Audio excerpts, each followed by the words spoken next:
Hi everyone, it's Ash here from FPL Hints. A common question I get asked every now and then, and more so at the start of the season, is what is effective ownership, or in its abbreviated term, what is EO?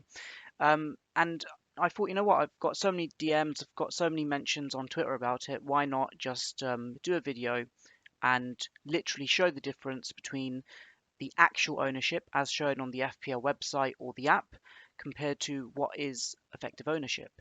So I think one of the fundamental differences is this, that with the actual ownership, which you can see here on screen, some of the examples, that changes in real time on the FPL website and the FPL app.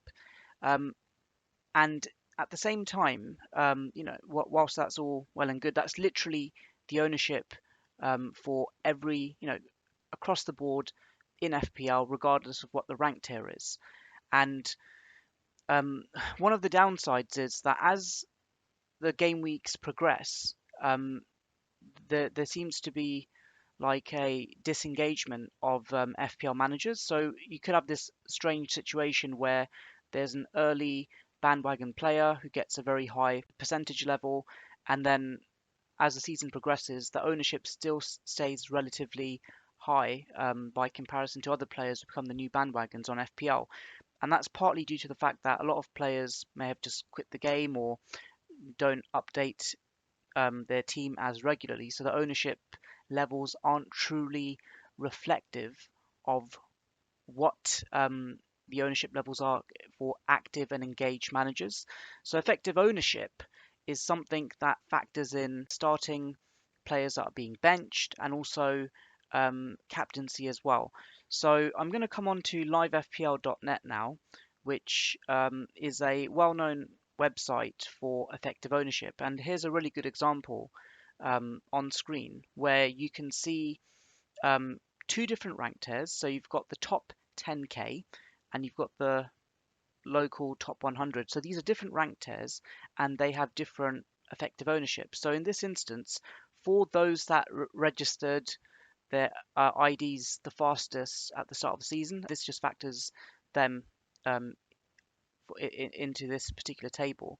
So in this instance, the EO for Mohamed Salah is 184%, and the captaincy is 89%. So basically, what that EO is basically saying is that almost 9 out of 10 people in the top 10k had him, and almost 9 out of 10 people captained him, and that's where you get that 184 percentage from. One thing that is worth calling out actually at this stage is that we won't know what the effective ownership is until after the deadline has passed. So this would not have been shown before because obviously the game has to update, whereas the ownership levels that are shown within the FPL website and the app, that will be reflective of what it is right now.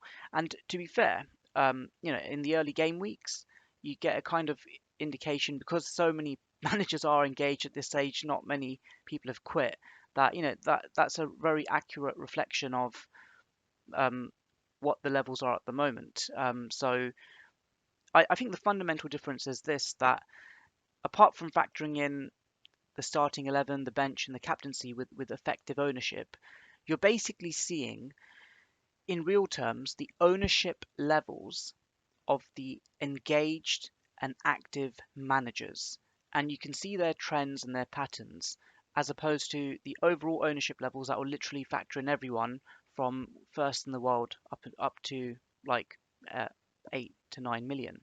So I think that's another thing as well. And what I often do with effective ownership is I like to predict EO, and I often do this with captaincy polls before each game week, and it gives me an indication of what that EO will be. So, for example, I'll ask the question, who is the best captain for game week 2, for instance? And if it's like, Mohamed Salah clearly, or Haaland clearly, if whoever it is, if it's clear that there's no split captaincy there, I will know that automatically that player for multiple rank tiers will have a high effective ownership. And for me, As I've mentioned on different videos, I believe in captaining obvious, or in this case, um, captain EO, so to speak, because that's the highest player in terms of effective ownership, just for safety reasons, and also you kind of gauge that that's the form player. Otherwise, they wouldn't have a high EO.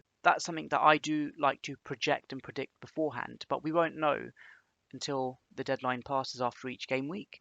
And if you want further definitions of what effective ownership is, um, the creator of the LiveFPL.net website, Ragaboli, he's endorsed some definitions on Twitter, which I'll share in the description box, and also FPL Planner, who, like me, is also an advocate of understanding EO. I'll share his definition as well, just so that you've got further context on what it is. But I hope you now know the difference between the ownership levels that are shown on the website and the app compared to what effective ownership is. So there you have it. And if you've got any other questions, feel free to send a question um, in the comments below. And yeah, all the best.